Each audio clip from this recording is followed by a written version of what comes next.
చంద్రబాబు గారి నాయకత్వం, చంద్రబాబు గారి నాయకత్వం, చంద్రబాబు గారి నాయకత్వం. జై బాబు, జై బాబు, జై బాబు, జై బాబు, జై బాబు, జై బాబు. చంద్రబాబు గారి నాయకత్వం, వెంకటప్రసాద్ గారి నాయకత్వం, చంద్రబాబు గారి నాయకత్వం, చంద్రబాబు గారి నాయకత్వం, కందికుంట ప్రసాద్ నాయకత్వం, కందికుంట ప్రసాద్ గారి నాయకత్వం. జై బాబు, జై బాబు.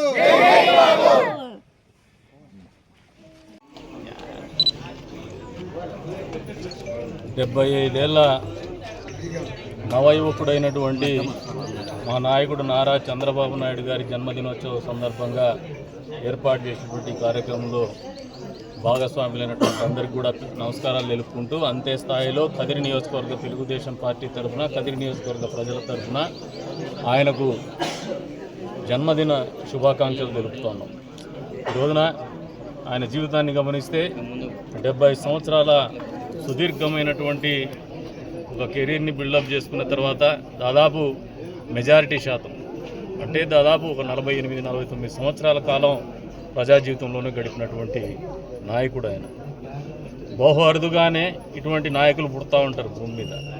ఈ రోజున నారా చంద్రబాబు నాయుడు గారు అనేటువంటి ఒక నాయకుడు, ఒక మహానుభావుడు కేవలం తెలుగు జాతికే కాదు యావత్ భారతదేశానికి కీర్తి ప్రతిష్టలు కూడా ఇనుమడింపజేసేటువంటి నాయకత్వం అని చెప్పేసి కూడా బలంగా మేమందరం నమ్ముతున్నాం.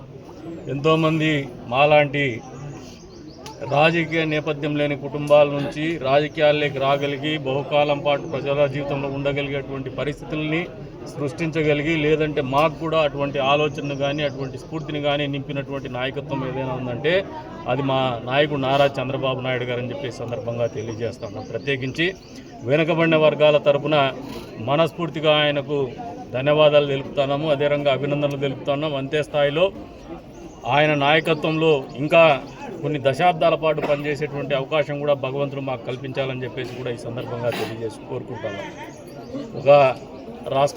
ఒక రాజధాని కానీ ఒక నగరాన్ని కానీ నిర్మిస్తే నిలువెత్తు విగ్రహాన్ని బెంగళూరు కెంపేగౌడ ఎయిర్పోర్ట్లో పెట్టుకున్నారు. కెంపేగౌడ బెంగళూరు నగరాన్ని నిర్మించాడని చెప్పేసి. మరి నాకు తెలిసి ఈ భారతదేశ చరిత్రలో అద్భుతమైనటువంటి నగరాలు హైటెక్ సిటీ కావచ్చు, ఫినాన్షియల్ డిస్ట్రిక్ట్ కావచ్చు, అంతే స్థాయిలో వచ్చే రోజుల్లో ఐకానిక్ సిటీగా అమరావతి కావచ్చు నిర్మించినటువంటి ఘనత కూడా చరిత్రలో ఆ మహానుభావుడి పేరిట మీదే లిఖించబడుతుందని చెప్పేసి కూడా ఈ సందర్భంగా తెలియజేస్తున్నాం. ఒక కారణజన్ముడు ఆయన. ఆ కారణజన్ముడు కాబట్టే ఇంత గొప్ప కార్యక్రమాలు చేయగలుగుతున్నారు. ఇంతమందికి రాజకీయ జీవితం ఇస్తూ ప్రజల కోసం, తెలుగువారి ఔన్నత్యం కోసం, వారి జీవితాల్లో మార్పులు తేవడం కోసం, ఆ రాష్ట్రాల్లో మంచి మార్పులు తీసుకురావడం కోసం, వాళ్ళందరి జీవితాల్లో ఆర్థిక స్థిరత్వాన్ని సాధించడం కోసం అహర్నిశలు కష్టపడుతున్నటువంటి ఆ నాయకుడికి భగవంతుడు కావచ్చు, మనందరి సహకారం కావచ్చు, భగవంతుడు ఆశీస్సులు కావచ్చు మెండుగా ఉండాలని చెప్పేసి కూడా కోరుకుంటూ మరొక్కసారి చంద్రబాబు నాయుడు గారికి జన్మదిన శుభాకాంక్షలు తెలుపుతున్నాం.